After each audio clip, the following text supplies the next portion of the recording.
Magandang araw muli po sa inyong lahat mga ka-vlog, boss, idol, regular viewer, silent viewer, at kasama na rin po ang lahat ng mga OFW.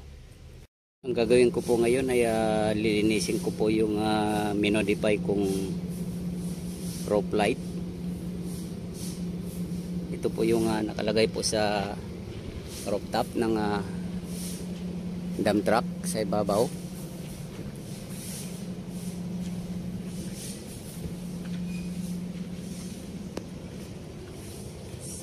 Po yung ilaw po sa taas. Ito po yung sa kabila, yung pinagtanggalan ko. Ito po yung pinagtanggalan ko. So sumabit po sa sanga ng kahoy, puno. At yun po yung original, yung ilaw na yun. So since wala na pong bili na ilaw na ganito, so mahirap po mag-order. Minodify ko na lang po to. So medyo magkawig naman po sila. At nung ito na po, nabuo ko na siya, pero kailangan ko pong linisan muna para maganda tingnan. So itong cover po na to ay talagang sinadya ko pong pininturahan yung kalahating porsyon nito. At itong banda po dito ay walang pintura kasi itong sa likod po, ginaya ko po yung sa kabila. Kaya maitim po yung dito, pero yung sa harap, dito po lalabas yung liwanag ng ilaw. Ganyan po siya. So lilinisan ko po siya bago ko siya isalpak.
Bali sealant po yung mga nakalagay dito na yung dumi-dumi na to, naging stain siya, nagmantsa. So ito naman po ay itim na itim siya kasi nilagyan ko po ng pintura para wag po lumusot yung liwanag dito sa likod. Ito po kasi ito po yung pinaka front, ito yung sa likod, so kailangan lang po dito sa harap yung liwanag.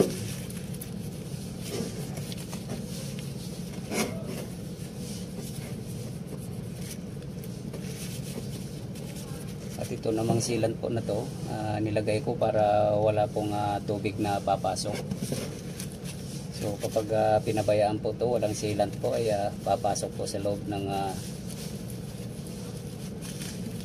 sasakyan. So magkakaroon po ng mababasa yung loob, pwede pong masira yung mga electrical doon kasi tutulo po ng tutulo. Kaya kailangan po may sealant siya para hindi siya pasukin.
Sinabitan po ito ng asangan ng kahoy.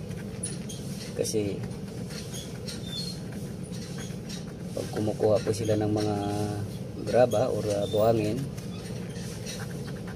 o kaya magde-deliver, yung mayroon pong mga lugar na talagang marami pong mga sanga-sanga na nadadaanan yung mga driver, so hindi po maiwasan na sumasabit po itong mga ilaw na to.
So ito na po siya. Isasalpak ko na po siya doon sa taas. Ayan. So wala po kasi mabili basta-basta na ganitong ilaw assembly. Salpak po natin. So ito po, bago po natin isalpak ay lagyan din po natin ng counting sealant para wala pong tubig na tatagos po sa baba.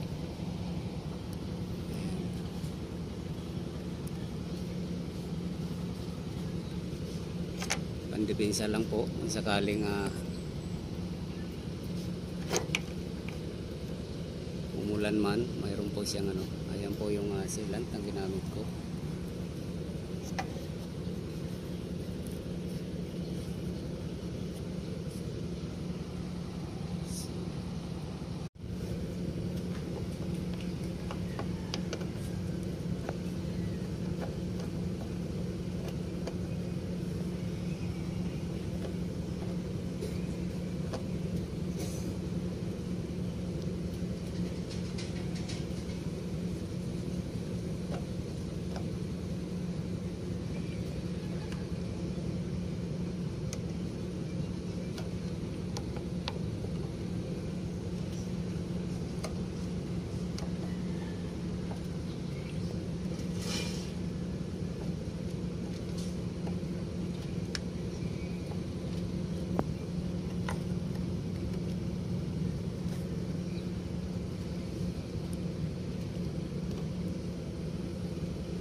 So ito na po siya.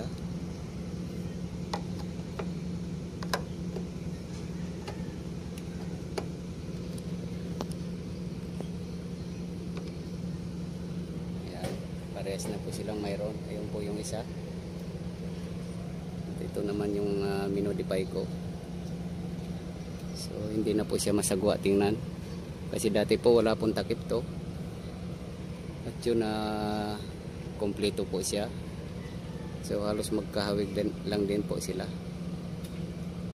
So tingnan po natin sa ibabaw kung ano. So yun na po siya. Yan, bali dome light po siya, outer side. Nasa ibabaw siya. Ito yan po yung nakikita pag tumatakbo yung dump truck ng gabi. So nakikita po yan. Maliwanag po yan pag gabi.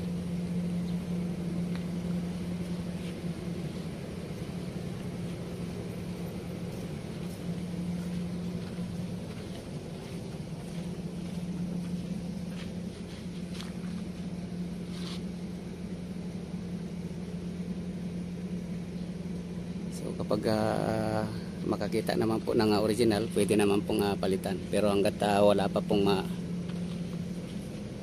makikitang original, so ganyan lang po muna siya. Pero hindi naman po nagkakalayo yung itsura niya.